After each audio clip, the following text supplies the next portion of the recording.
Salut à tous. J'avais envie depuis quelque temps de m'interroger sur ma bibliothèque. Qu'est-ce que la bibliothèque, en l'état où elle est, raconte de moi, raconte de mon rapport au livre et pourquoi cette bibliothèque, par exemple, est-elle morcelée dans cet appartement. C'est un appartement avec des pièces assez petites. Et donc cette bibliothèque, elle est répartie dans plusieurs endroits. Et récemment, une grande partie de la bibliothèque se trouvait dans le hall d'entrée de la maison.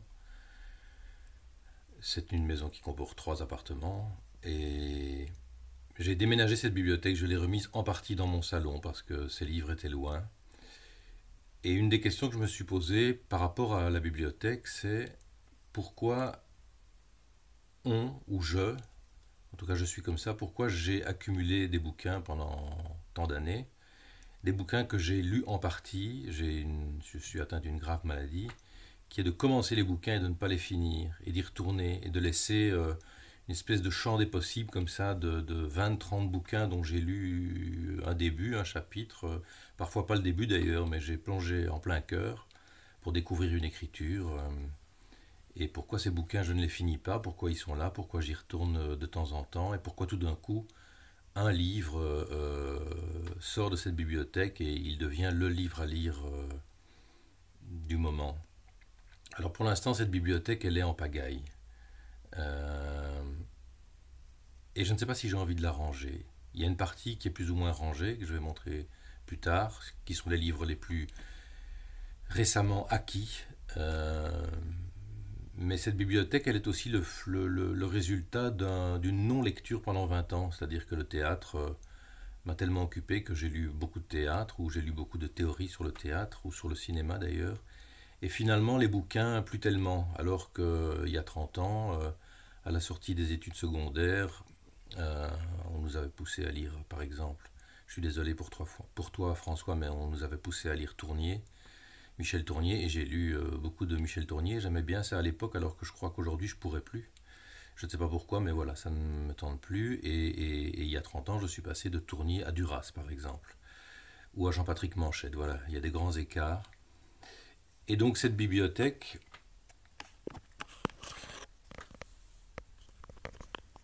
elle est en partie là,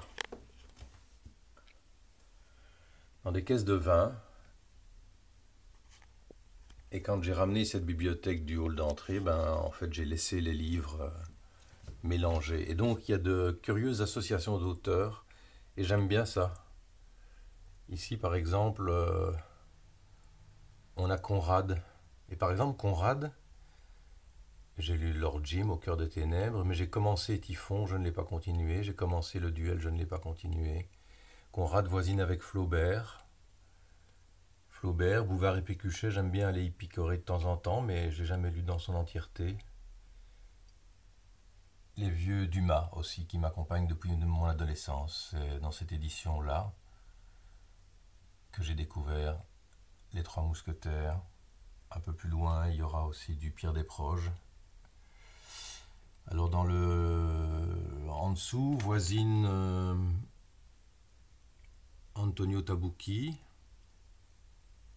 mais aussi Notre-Dame de Paris, Victor Hugo. Et puis alors, un livre qui m'a vraiment secoué, bouleversé, lu à 20 ans, je crois.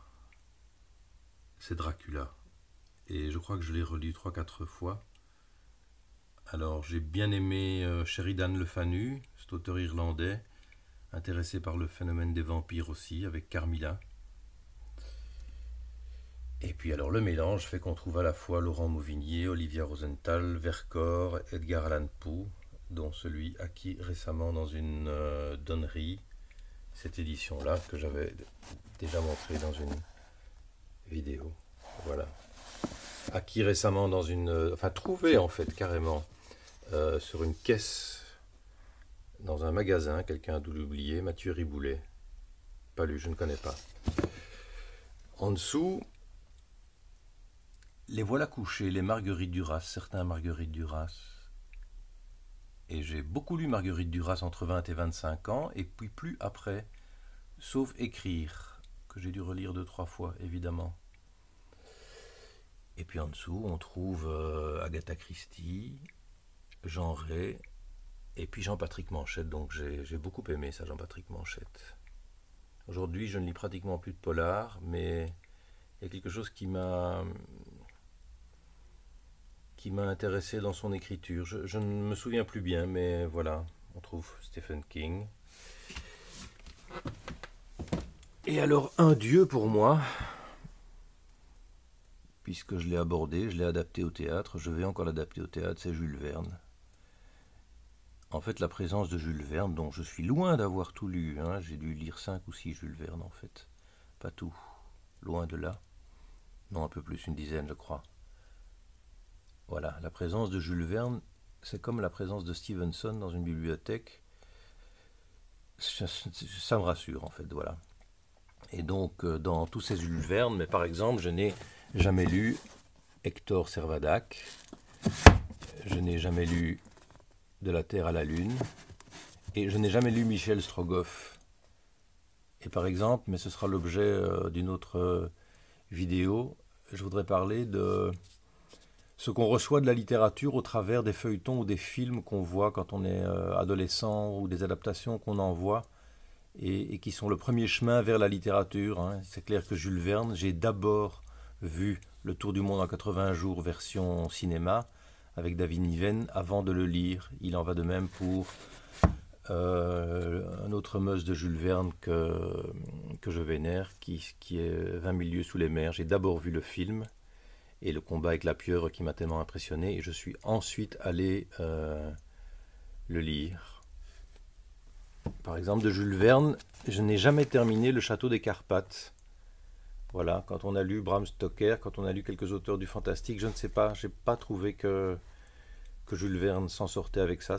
J'ai trouvé ça assez ennuyeux. En dessous, voisine des Stevenson. Il y a aussi ce cher Dino Buzzati, avec, je pense que ça doit être le livre que j'ai le plus lu dans ma vie, Le désert des Tartares.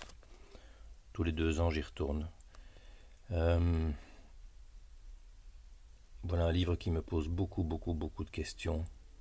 Et je me suis retrouvé être le lieutenant Drogo à bien des moments de ma vie. Et quand j'ai offert ce bouquin, par exemple, il y a quelque temps, à quelqu'un qui n'a pas du tout accroché, quelle douleur de savoir que ce désert des Tartares n'a pas plu. On trouve Montaigne à côté, Stevenson encore, et dans une ancienne traduction, j'ai lu en partie la tienne, François, il y a Bartleby, le scribe, Herman Melville.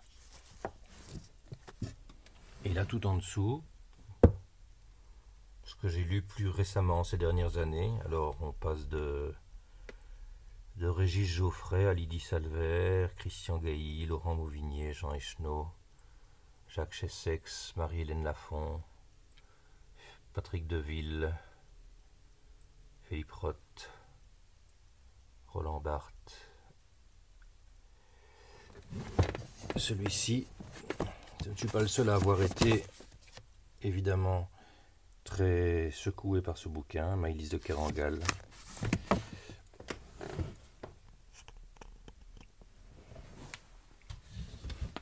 Je reviendrai à cette partie-là de la bibliothèque aussi, dans laquelle on trouve tout à la fois Jules Renard et Boris Vian, John Fante et Henri Miller, ou Jean-Philippe Toussaint. Et là, voilà, les Tourniers que j'ai lus, mais vraiment en bloc entre 17 et 23 ans. Voilà. Alors on va prendre un livre pour aller dans une autre partie de la bibliothèque. Alors je vais prendre ceci. Ceci c'est Copie, Le Bal des Folles. Copie, dessinateur, auteur de théâtre, mais auteur de romans aussi. Et à l'heure où je recommence à répéter, à travailler sur un texte de Copie, j'ai envie de replonger aussi dans ses romans. Même si aujourd'hui Copie c'est essentiellement du théâtre dans notre souvenirs. Et alors une autre partie de la bibliothèque, c'est celle-ci. Alors là, sur cette étagère, se trouvent des livres dont j'ai fait l'acquisition depuis 4-5 ans. Toute une série que je n'ai pas lue. Et puis beaucoup dont j'ai commencé la lecture et qui m'attendent. Il y a pas mal de choses de chez Minuit, ça va de Christian Gailly à Echenoz, même si Echenoz, je crois que j'ai tout lu maintenant, sauf le dernier. Mais voilà, il y a Yves Ravet, que je ne connais pas, que j'ai envie de découvrir. Claude Simon, Laurent Mauvignier. Puis quand on va un peu plus loin, il y a quelques bouquins de Geoffrey. Il y a chez Vertical François Beaune, Maëlys de Kerangal, Olivia Rosenthal. Ça, c'est le premier que j'ai lu. Et c'est une grande découverte aussi, Olivia Rosenthal, pour moi. Et je vais le mettre à part parce que j'ai envie de le reparcourir.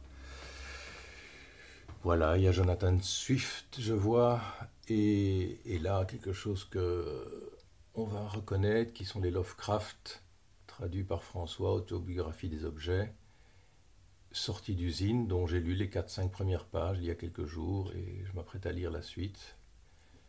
Voilà, il y a encore des bouquins là-bas, toute une série que j'ai pas lue. Voilà, dans une prochaine vidéo, je vais essayer de rentrer un petit peu plus en détail dans ces livres que je n'ai pas lus ou dans ceux que j'ai lus et